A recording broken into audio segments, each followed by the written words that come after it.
in a husband and wife relationship, ಗಂಡ ಹೆಂಡತಿಯ ಆ ಒಂದು ಸಂಬಂಧದಲ್ಲಿ the only way to remain really happy together, ಒಂದೇ ವಿಧದಲ್ಲಿ ನಾವು ಇಬ್ಬರು ಸಂತೋಷವಾಗಿರಬೇಕು ಅಂದ್ರೆ, if you have Jesus Christ in the middle. ಯೇಸು ಸ್ವಾಮಿ ಮಧ್ಯದಲ್ಲಿದ್ದರೆ ಮಾತ್ರ ಸಾಧ್ಯ. So you look at your wife through Christ.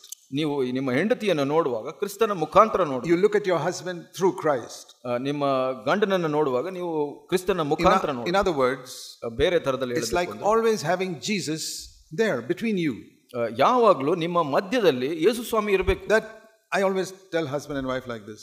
ಗಂಡ ಹೆಂಡತಿಗೆ ನಾನು ಯಾವಾಗಲೂ ಹೀಗೆ, when you talk to your wife, ನೀವು ಹೆಂಡತಿಯ ಹತ್ರ ಮಾತಾಡುವಾಗ, remember Jesus is in your home. ನಿಮ್ಮ ಮನೆಯಲ್ಲಿ ಯೇಸು ಸ್ವಾಮಿ ಇದ್ದಾರೆ ಅನ್ನೋದನ್ನು ಮರೆಯಬೇಡಿ. He is standing there between you and your wife. ನೀವು ನಿಮ್ಮ ಹೆಂಡತಿಯ ಮಧ್ಯೆ ಯೇಸು ಸ್ವಾಮಿ ನಿಂತಿದ್ದಾರೆ. Supposing Jesus was physically there, ಯೇಸು ಸ್ವಾಮಿ ಶಾರೀರಿಕವಾಗಿ ಅಲ್ಲಿ ಇದ್ದಿದ್ರೆ, how would you speak to your wife? ನೀವು ನಿಮ್ಮ ಹೆಂಡತಿ ಹತ್ರ ಹೇಗೆ ಮಾತಾಡ್ತಾ ಇದ್ರಿ? I think you'll speak very respectfully. ಬಹಳ ಗೌರವವಾಗಿ ಮಾತಾಡ್ತಾ ಇದ್ರಿ. Always remember, ಯಾವಾಗಲೂ ನೆನಪಿಡಿ, Jesus is there. ಯೇಸು ಸ್ವಾಮಿ ಅಲ್ಲಿದ್ದಾರೆ ಅಂತ. Let that become a permanent memory in your mind. ಶಾಶ್ವತವಾದ ನೆನಪು ಯಾವಾಗಲೂ ಇರಲಿ ನಿಮ್ಮ. Between me and my wife, ನನ್ನ ಹೆಂಡತಿಯ ಮಧ್ಯೆ Christ is there. ಕ್ರಿಸ್ತನು ಇದ್ದಾನೆ. And wife, between you and your husband, Christ is there. ಸ್ತ್ರೀಯರೇ, ನಿಮಗೂ ನಿಮ್ಮ ಗಂಡರಿಗೆ ಮಧ್ಯದಲ್ಲಿ ಯೇಸು ಸ್ವಾಮಿ ಇದ್ದಾರೆ. See, even if an ordinary brother comes to visit your house from your church, ಒಬ್ಬ ಸಾಧಾರಣ ಸಹೋದರ ಸಭೆಯಿಂದ ನಿಮ್ಮ ಮನೆಗೆ ಬಂದ್ರೆ, I don't think you will yell at each other, husband and wife. ಗಂಡ ಹೆಂಡತಿ ಕೂಗಿ ಮಾತಾಡೋದಿಲ್ಲ. Why is that? ಯಾಕೆ? Out of respect for this brother in the church. ಈ ಸಭೆಯ ಸಹೋದರ ಇರೋದಕ್ಕೆ ಆತನಿಗೆ ಗೌರವದಿಂದ, for example, ಮಾತಾಡ್ತಿರ ಹಾಗೆ. Supposing husband and wife are having a fight, yelling and shouting at each other. ಗಂಡ ಹೆಂಡತಿ ಜಗಳ ಮಾಡ್ತಾ ಇದ್ದಾರೆ, ಕೂಗಾಡ್ತಾ ಇದ್ದಾರೆ. Christian husband and wife, ಕ್ರೈಸ್ತ ಗಂಡ ಹೆಂಡತಿ, let's say CFC husband and wife, CFC ಗಂಡ ಹೆಂಡತಿ, all yelling at each other. ಒಬ್ಬರ ಮೇಲೆ ಒಬ್ಬರು ಕೂಗ್ತಾ ಇದ್ದಾರೆ. And suddenly the bell rings.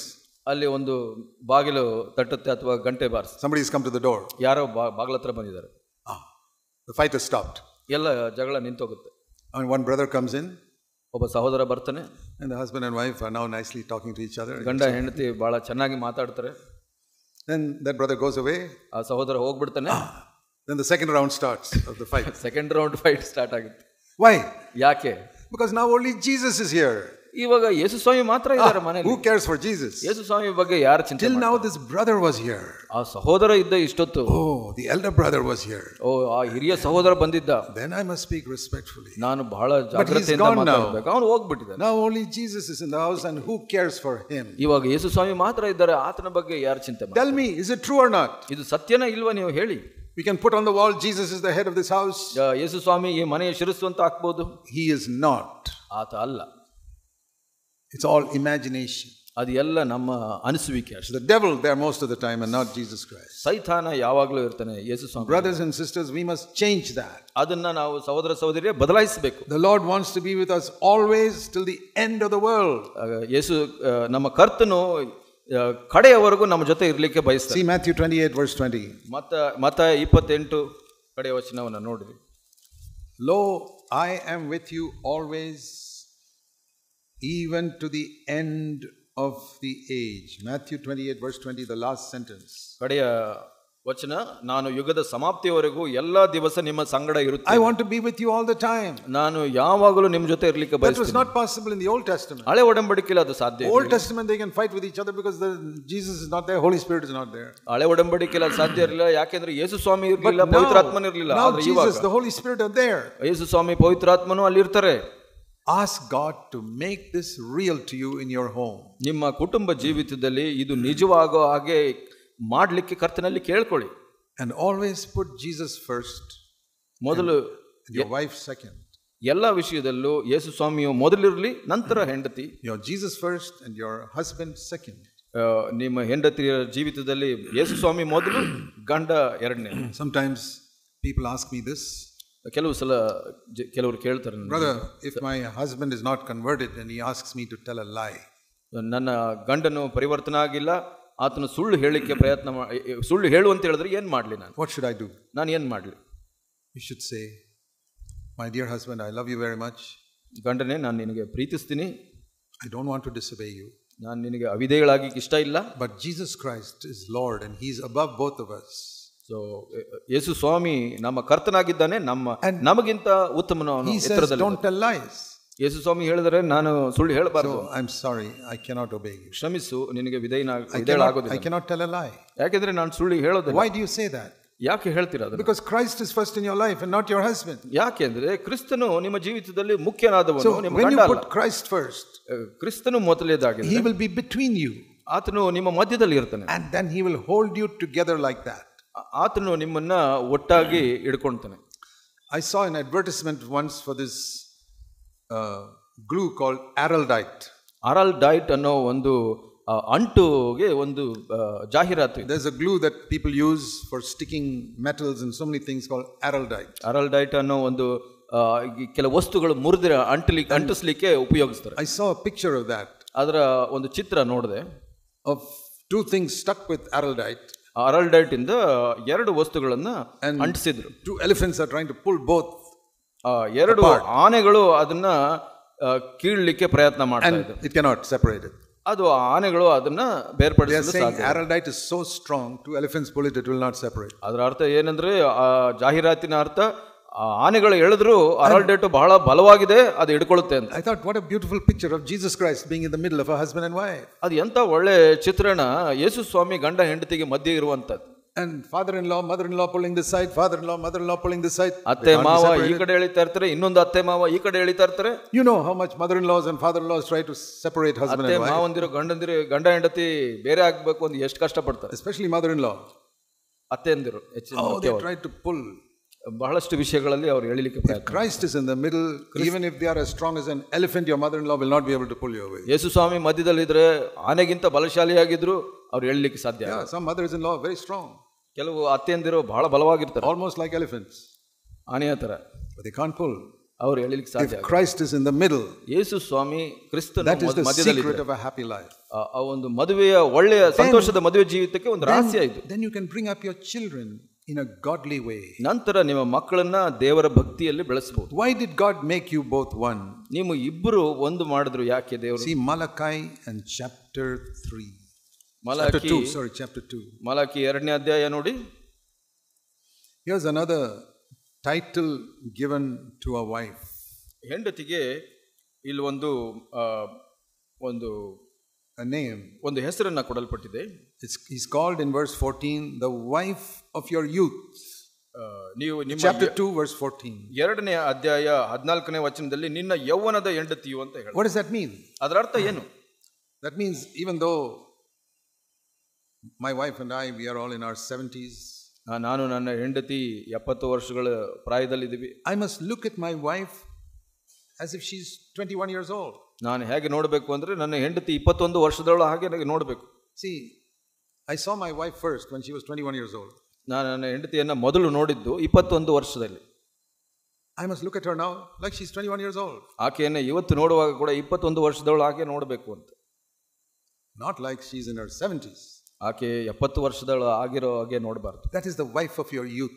ಹಾಗೆ ಅದು ಯೌವನದ ಹೆಂಡತಿ ಅಂತ ಹೇಳುವಂತ. Look at your wife like the young wife whom you married. ನೀವು ಮದುವೆ ಆದಾಗ ನಿಮ್ಮ ಹೆಂಡತಿ ಯೌವನಸ್ಥದಲ್ಲಿದ್ದರೆ ಹಾಗೆ ನೋಡಬೇಕು ನೀವು. And then it says here, ನಂತರ ಇಲ್ಲಿ ಹೇಳುತ್ತೆ, why did God make you one? ಯಾಕೆ ದೇವರು ನಿಮ್ಮನ್ನ ಒಂದಾಗಿಸಿದನು? Verse 15. 15ನೇ ವಚನ. So that you can have godly children. Verse 16. 15ನೇ ವಚನದಲ್ಲೇ ಹೇಳುತ್ತೆ, ನೀವು ಆ ಒಂದು ದೇವರ ವರವಾದ ಸಂತಾನವನ್ನು ಬೆಳೆಸಬೇಕು. He wants a godly children. That's why he made you one. ದೇವರು ಆ ದೇವರ ವರವಾದ ಮಕ್ಕಳನ್ನ ಬಯಸಿದನು, ಸಂತಾನವನ್ನ ಅದಕ್ಕಾಗಿ ಒಂದು ಮಾಡಿದ. Children anybody can have. ಮಕ್ಕಳು ಯಾರು ಬೇಕಾದರೂ godly children. ಆದ್ರೆ ದೈವಿಕ ಮಕ್ಕಳನ್ನ That's why he united you. ಅದಕ್ಕಾಗಿ ನಿಮ್ಮನ್ನ ಒಂದು ಮಾಡಿದನು ದೇವರು. So if you have not produced godly children, something's wrong with your marriage. ನಿಮ್ಮ ಜೀವಿತದಲ್ಲಿ ದೈವಿಕ ಮಕ್ಕಳನ್ನ, ದೇವಭಕ್ತಿಯ ಮಕ್ಕಳನ್ನ ಬೆಳೆಸ್ತಾ ಇಲ್ಲ ಅಂದ್ರೆ ಏನೋ ತಪ್ಪಾಗಿದೆ. The foundation for godly children is that a husband and wife are one with each other with Christ in the middle. ಇಲ್ಲಿ ಈ ದೈವಿಕ ದೇವಭಕ್ತಿಯ ಮಕ್ಕಳು ಹುಟ್ಟಬೇಕು, ಬೆಳಿಬೇಕು ಅಂತ ಅಂದ್ರೆ ಮುಖ್ಯ ಅದರ ರಹಸ್ಯ ಗಂಡ ಹೆಂಡತಿ ಒಂದಾಗಿರುವಂತದ್ದು ಕ್ರಿಸ್ತನ ಮೊದಲಿಗೆ. Children must see the wife respecting the husband. ಮಕ್ಕಳು ನೋಡಬೇಕು ಹೆಂಡತಿ ಗಂಡನನ್ನ ಗೌರವಿಸುವುದು, submitting to the husband, ಗಂಡನಿಗೆ ವಿಧೇಯಳಾಗುವಂತದ್ದು. And the children must see the husband caring for the wife. ಮಕ್ಕಳು ನೋಡಬೇಕು ತಂದೆ ಹೆಂಡತಿನ ನೋಡಿಕೊಳ್ಳುವಂತದ್ದು, ಶಿರಸ್ಸ I ತರ. told you the head does two things. ನಾನು ಹೇಳಿದೆ ಶಿರಸ್ಸು ಎರಡು ಕಾರ್ಯ ಮಾಡುತ್ತೆ. One tells the body what to do. ಶರೀರ ಏನು ಮಾಡಬೇಕು ಅಂತ But ಹೇಳುತ್ತೆ. the second thing the head does, it cares for the body. ಎರಡನೇ ವಿಷಯ ಶಿರಸ್ಸು ಏನ್ ಮಾಡುತ್ತೆ ಅಂದ್ರೆ ಶರೀರವನ್ನ ಪೋಷಿಸುತ್ತೆ. If my hand accidentally hits somewhere and gets cut, ನನ್ನ ಕೈ ಏನೋ ಇಲ್ಲ ಅಕಸ್ಮಾತ್ ಆಗಿ ಹೊಡೆದು ಇಲ್ಲಿ immediately the head knows. ಶಿರಸ್ಸಿಗೆ ಬೇಗ ಗೊತ್ತಾಗುತ್ತೆ ಮೆದುಳಿಗೆ. The other hand comes and takes some medicine and put some band-aid or something there. ಇನ್ನೊಂದು ಕೈ ಬಹಳ ಬೇಗ ಬಂದು ಅದಕ್ಕೆ ಒಂದು ಬ್ಯಾಂಡೇಡ್ ಅಥವಾ ಔಷಧಿಯನ್ನು ಹಾಕಿ ಸರಿ ಮಾಡ್ಲಿಕ್ಕೆ ಪ್ರಯತ್ನ ಮಾಡುತ್ತೆ. Who tells this other hand to do that? ಈ ಇನ್ನೊಂದು ಕೈಗೆ ಯಾರು ಹೇಳಿದ್ರು? The head. ತಲೆ. Not after 5 minutes. 5 ನಿಮಿಷ ನಂತರ. Immediately. ಬಹಳ ತಕ್ಷಣ. Oh, my hand is injured. ನನ್ನ ಕೈಗೆ ಏಟಾಗಿದೆ. That is how a husband must be. Head. ಹಾಗೆ ಗಂಡ ತಲೆಯಾಗಿದೆ. When your wife is hurt about something, you know it. ಯಾವುದೇ ವಿಷಯದಲ್ಲಿ ಹೆಂಡತಿಗೆ ನೋವಾದ್ರೆ ಬೇಗ ಗೊತ್ತಾಗಬೇಕು ಗಂಡನಿಗೆ. Let me see how I can help her now. ನಾನು ಹೇಗೆ ಸಹಾಯ ಮಾಡಬಹುದು ಆಕೆಗೆ. So that is how the children see that. ಅದನ್ನ ಈ ಮಕ್ಕಳು ನೋಡ್ತಾ ಇರ್ತಾರೆ. And they grow up to be godly. ಹಾಗೆ ಅವರು ದೈವಿಕ ಮಕ್ಕಳು. A husband and wife can make their home like a little heaven on earth. ಗಂಡ ಹೆಂಡತಿ ಈ ಕುಟುಂಬವನ್ನ ಒಂದು ಪರಲೋಕದ ಕುಟುಂಬವನ್ನಾಗಿ ಮಾಡ್ತಾರೆ. If you follow the instructions in the book, ಈ ಪುಸ್ತಕದಲ್ಲಿ ಇರೋ ಒಂದು ನಿಯಮಗಳನ್ನ ಪಾಲಿಸಿದ್ರೆ, then your children will see that. ನಿಮ್ಮ ಮಕ್ಕಳು ಅದನ್ನ ನೋಡ್ತಾರೆ. And they will say, we want to follow this Jesus that has made our father and mother so happy. ನಾವು ಇಂಥ ಯೇಸುವನ್ನ ನಾವು ಹಿಂಬಾಲಿಸಬೇಕು, ನಮ್ಮ ತಂದೆ ತಾಯಿಯನ್ನ ಒಳ್ಳೆಯವರನ್ನ ಮಾಡಿದಂತ ಯೇಸು. If the children don't see that in the husband and wife, ಈ ಮಕ್ಕಳು ಗಂಡ ಹೆಂಡತಿಯಲ್ಲ ಅದನ್ನ ನೋಡಿಲ್ಲ ಅಂದ್ರೆ they will go astray. ಅವರು ದೂರ ಹೋಗ್ಬಿಡ್ತಾರೆ. So it's so important that husband and wife have a good relationship for the bringing up godly children. ಆ ದೈವಿಕ ಮಕ್ಕಳನ್ನ ಬೆಳೆಸುವಾಗ ಗಂಡ ಹೆಂಡತಿ ಒಂದಾಗಿರೋದು, ಪ್ರೀತಿಯಲ್ಲಿರೋದು ಬಹಳ ಮುಖ್ಯ. Otherwise the purpose of your marriage will be destroyed.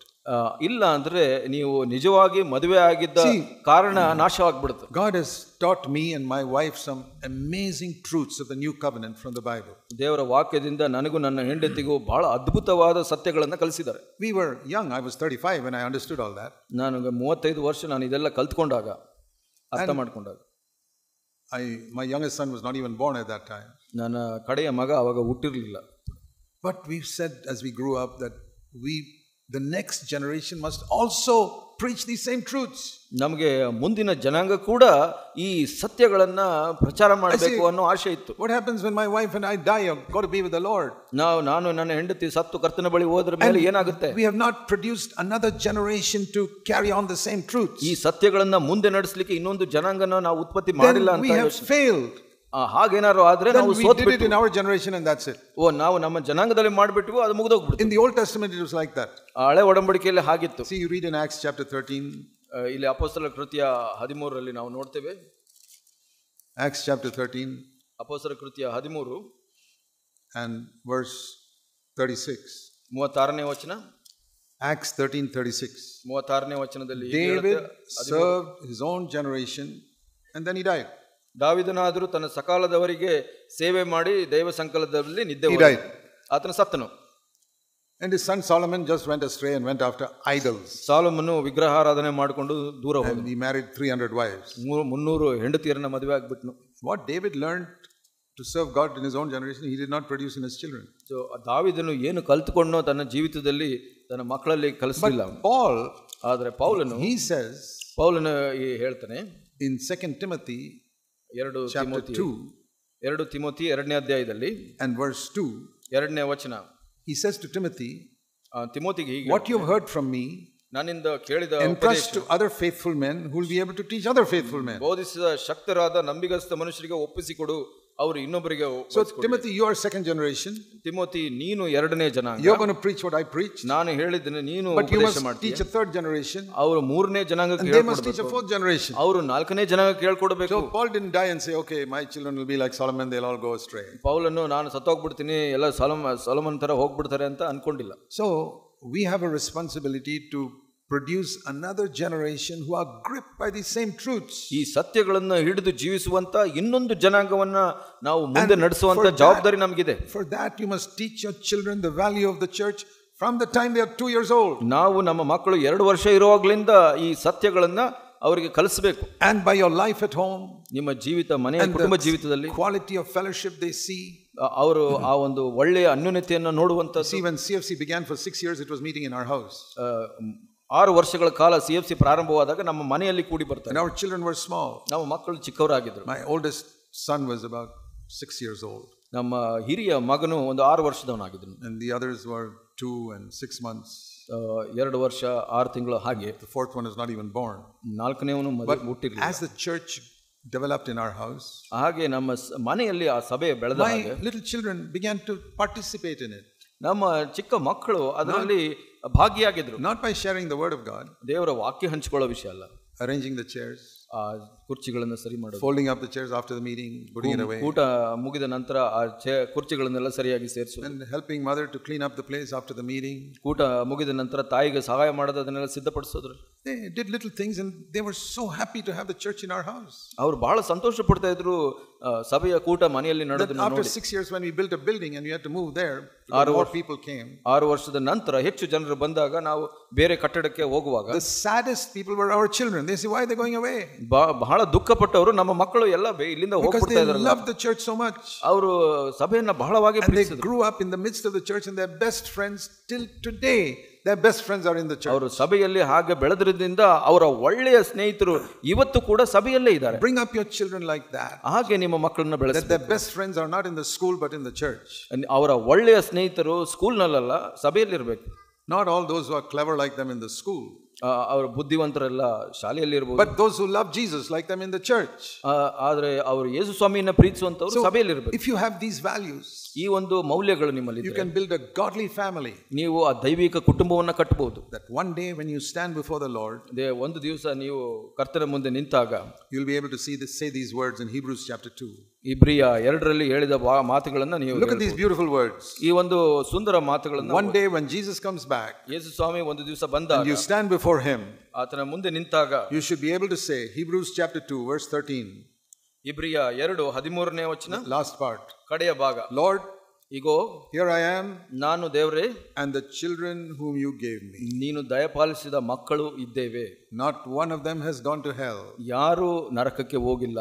Lord, here I am, ಇಗೋ ನಾನು ದೇವರು, I am saved, ನನಗೆ by ದಯಪಾಲಿಸಿ your grace, ನಿನ್ನ ಕೃಪೆಯಿಂದ ನಾನು ರಕ್ಷಣೆ ಹೊಂದಿದ್ದೇನೆ. all the 2 children or 4 children, whatever you gave me, are here. ನೀನು ಕೊಟ್ಟಂತ 2 ಮಕ್ಕಳು ಇರಬಹುದು, 4 ಮಕ್ಕಳು ಇರಬಹುದು, ಅವರೆಲ್ಲ ಇಲ್ಲಿದ್ದಾರೆ. I brought them with me into your kingdom. ನಿನ್ನ ರಾಜ್ಯಕ್ಕೆ ನನ್ನ ಜೊತೆಯಲ್ಲಿ ಕರೆದು. I hope all of you will be able to say that in the day Christ comes back. ನಾನು ನಿರೀಕ್ಷಿಸುತ್ತೇನೆ ನೀವು ಎಲ್ಲರೂ ಕ್ರಿಸ್ತನು ಬಂದಾಗ ಇದು ಹೇಳಲು ಶಕ್ತರಾಗಿರ್ತೀರ. And the way to do that is to bring them to the church now.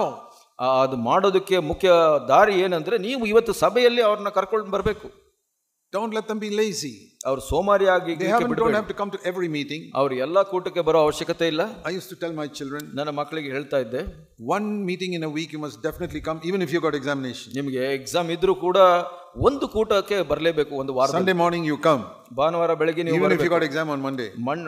ಸೋಮವಾರ exam ಇದ್ರೂ ಕೂಡ after the meeting you can go back and study. ಕೂಟ ಮುಗಿದ ನಂತರ ನೀವು ಹೋಗಿ ಓದಬಹುದು. You don't have to come for the Wednesday meeting. ನೀವು ಬುಧವಾರದ ಕೂಟಕ್ಕೆ ಬರೋ ಅವಶ್ಯಕತೆ ಇಲ್ಲ. you stay at home. ನಿಮಗೆ ಪರೀಕ್ಷೆ ಇದ್ರೆ ಮನೆಯಲ್ಲಿ but one meeting in a week you must come. ವಾರದಲ್ಲಿ ಒಂದು ಕೂಟಕ್ಕೆ ಬರಲೇಬೇಕು. and you will not fail in the examination because you came for the meeting. ನೀವು ಕೂಟಕ್ಕೆ ಬಂದಿರೋದ್ರಿಂದ ನೀವು ಪರೀಕ್ಷೆಯಲ್ಲಿ ಫೇಲ್ ಆಗೋದಿಲ್ಲ. you will do better in the examination by coming to the meeting. ನೀವು ಕೂಟಕ್ಕೆ ಬಂದಿದ್ರಿಂದ ಪರೀಕ್ಷೆಯಲ್ಲಿ ಇನ್ನೂ ಚೆನ್ನಾಗಿ ಮಾಡ್ತೀರಾ. because God says you honor me, I'll honor you. ದೇವರ ವಾಕ್ಯ ಹೇಳುತ್ತೆ, ನೀವು ನನ್ನನ್ನು ಸನ್ಮಾನಿಸಿರಿ, ನಾನು ನಿಮ್ಮನ್ನು ಸನ್ಮಾನಿಸ್ತೀನಿ. one of the verses I taught my children from the beginning. ನಾನು ಮಕ್ಕಳಿಗೆ ಪ್ರಾರಂಭದಿಂದ ನಾನು ಹೇಳಿಕೊಟ್ಟ ವಚನ. 1 Samuel chapter 2 verse 30. 1 ಸಾಮುವೇಲ 2:30. please remember that verse. ಅದನ್ನ ನೆನಪಿಟ್ಟುಕೊಳ್ಳಿ. very easy to remember. ಬಹಳ ಸರಳ ನೆನಪಿಟ್ಟುಕೊಳ್ಳಿ. can you remember this? ಇದು ನೆನಪಿಟ್ಕೊಂತೀರಾ? 1 2 3 0. 1 2 3 0. 1 2 3 0. 1 2 3 0. 1 Samuel 2:30. 1 ಸಾಮುವೇಲ 2:30. what does it say in the middle of that verse? ಅದರ ವಾಕ್ಯದಲ್ಲಿ ಮಧ್ಯದಲ್ಲಿ ಏನು ಹೇಳುತ್ತೆ? those who honor me, says God, I will honor. ನನ್ನನ್ನು ಸನ್ಮಾನಿಸುವವರನ್ನ ನಾನು ಸನ್ಮಾನಿಸುವೆನು. teach your children that. ಅದನ್ನ ನಿಮ್ಮ ಮಕ್ಕಳಿಗೆ ಕಲಿಸಿ. honor God. ದೇವರನ್ನ ಸನ್ಮಾನಿಸಲು ಕಲಿಸಿ. he will honor you. ಆತನು ನಿಮ್ಮನ್ನು ಸನ್ಮಾನಿಸ್ತಾನೆ. God bless you all. ನಿಮ್ಮನ್ನೆಲ್ಲ ದೇವರು ಆಶೀರ್ವದಿಸಲಿ. I pray that in all the churches in Karnataka, ಎಲ್ಲಾ ಸಭೆಯಲ್ಲಿ ಕರ್ನಾಟಕದಲ್ಲಿ we'll not only have godly churches, ದೈವಿಕ ಸಭೆಗಳು ಮಾತ್ರ ಅಲ್ಲ, but godly homes. ದೈವಿಕ ಕುಟುಂಬಗಳು. because the godly home only can make a godly church. ದೈವಿಕ ಕುಟುಂಬಗಳು ದೈವಿಕ ಸಭೆಯನ್ನು ಕಟ್ಟಲು ಸಹಾಯ ಮಾಡುತ್ತೆ.